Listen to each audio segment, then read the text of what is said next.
പ്രധാനമന്ത്രി നരേന്ദ്രമോദിയുടെ തീരുമാനത്തെ എതിർക്കുകയും മോദി വിരുദ്ധത മാത്രം അഴിച്ചുവിടുന്ന ബംഗാൾ മുഖ്യമന്ത്രി മമതാ ബാനർജി തന്റെ നിലപാട് അടിമുടി മാറ്റി രംഗത്ത്. ലോക്സഭയിൽ വന്ദേ മാതരത്തെക്കുറിച്ച് ചർച്ച ആരംഭിക്കാനുള്ള പ്രധാനമന്ത്രി നരേന്ദ്രമോദിയുടെ തീരുമാനത്തെ താൻ സ്വാഗതം ചെയ്യുന്നു എന്നതാണ് മമത ഇപ്പോൾ പറഞ്ഞിരിക്കുന്നത്.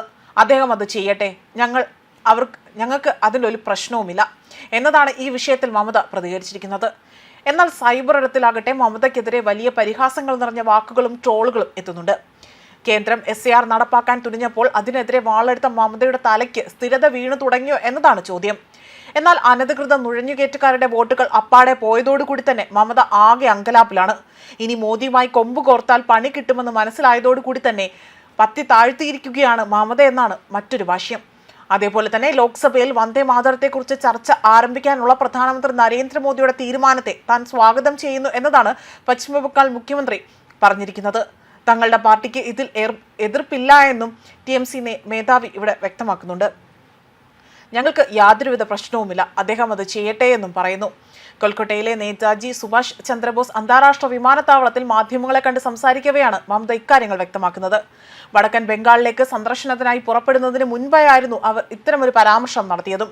എന്നിരുന്നാൽ പോലും ചില BJP നേതാക്കൾക്ക് നേതാജി സുഭാഷ് ചന്ദ്രബോസ്, മഹാത്മാഗാന്ധി, രാജാറാം മോഹൻ റോയ് എന്നിവരെ ഇഷ്ടമല്ല എന്നും മമത ആരോപണം ഉന്നയിക്കുകയും ചെയ്തിട്ടുണ്ട്. രാജ്യത്തിന്റെ ചരിത്രം മനസ്സിലാക്കാതെ തന്നെ അവർക്ക് എങ്ങനെ രാജ്യത്തെ സേവിക്കാൻ കഴിയുമെന്നും അവർ ചോദിക്കുകയും ചെയ്യുന്നു. അതേസമയം തിങ്കളാഴ്ചയാകട്ടെ പാർലമെന്റിന്റെ ശീതകാല സമ്മേളനത്തിലാണ് വന്ദേ മാതരത്തിന്റെ 150-ാം വാർഷികം പൂർത്തിയാകുന്നതിനെ കുറിച്ച് പ്രധാനമന്ത്രി ഇവിടെ ചർച്ച ആരംഭിച്ചത്.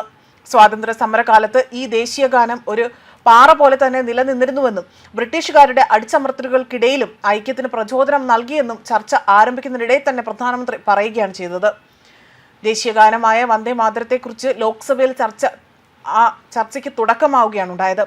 വന്ദേ മാതരത്തിന്റെ 150-ാം വാർഷിക ആഘോഷമായുള്ള ഭാഗമായി നടക്കുന്ന ചർച്ചയ്ക്ക് തുടക്കമിട്ടുകൊണ്ടായിരുന്നു പ്രധാനമന്ത്രി സംസാരിച്ചതും. വന്ദേ മാതരത്തിലെ ചില ഭാഗങ്ങൾ 1937-ൽ ഒഴിവാക്കിയെന്നും ഇതാണ് വിഭജനത്തിന്റെ വിത്തുകൾ പാക്കിയതെന്നും അദ്ദേഹം ഇവിടെ നേരത്തെ ആരോപണം ഉന്നയിച്ചിരുന്നു. ഈ വിമർശനം പ്രധാനമന്ത്രി തുടർന്ന് സഭയിൽ ബഹളത്തിന് ഇടയാക്കുകയും ചെയ്തിട്ടുണ്ട്. അതേപോലെ തന്നെ മുസ്ലിം ലീഗിന്റെ സമ്മർദ്ദത്തിന് വഴങ്ങിക്കൊണ്ട് ഗാനത്തിലെ പ്രധാന വരികൾ നെഹ്റു ഒഴിവാക്കിയെന്നും അദ്ദേഹം പറഞ്ഞു. മുസ്ലിം ലീഗ് വന്ദേ മാതരത്തെ അവിടെ ശാന്തമായി തന്നെ എതിർത്തിരുന്നു. 1937 ഒക്ടോബർ 15-നാണ് മുഹമ്മദ് അലി ജിന്ന ലക്നൌവിൽ വെച്ച് വന്ദേ മാതരത്തിനെതിരെ മുദ്രാവാക്യം ഉയർത്തിയത്. 5 ദിവസത്തിനു ശേഷം മുഹമ്മദ് അലി ജിന്നയുടെ വികാരത്തോട് താൻ യോജിക്കുന്നു എന്ന് വ്യക്തമാക്കിക്കൊണ്ട് നേതാജി സുഭാഷ് ചന്ദ്രബോസ് നെഹ്റുവിന് കത്തെഴുതുകയും തുടർന്ന് കോൺഗ്രസ് പ്രവർത്തക സമിതി യോഗം വന്ദേ മാതരം അവിടെ 2ആക്കി വിഭജിക്കാൻ തീരുമാനിക്കുകയാണ് ചെയ്തത്. കോൺഗ്രസ് വന്ദേ മാതരത്തിന്റെ കാര്യത്തിൽ വിട്ടുവീഴ്ച ചെയ്തു. ചരിത്രം പറയുന്നത് കോൺഗ്രസ് മുസ്ലിം ലീഗിന് മുന്നിൽ മുട്ടുമടക്കി എന്നതാണ്. ഇത് ന്യൂനപക്ഷങ്ങളെ പ്രീണിപ്പിക്കാനുള്ള വഴിയായിരുന്നുവെന്നും പിന്നീട് കോൺഗ്രസിലെ ലീഗിന് മുന്നിൽ മുട്ടുമടക്കി ഇന്ത്യയുടെ വിഭജനത്തിന് സമ്മതിക്കേണ്ടി വന്നതാണ് എന്നതും അദ്ദേഹം അതായത് പ്രധാനമന്ത്രി നരേന്ദ്രമോദിയുടെ ആരോപണം ഉന്നയിക്കുകയാണ് ചെയ്തിരിക്കുന്നത്. ന്യൂസ് ഡെസ്ക് കർമ്മ ന്യൂസ്.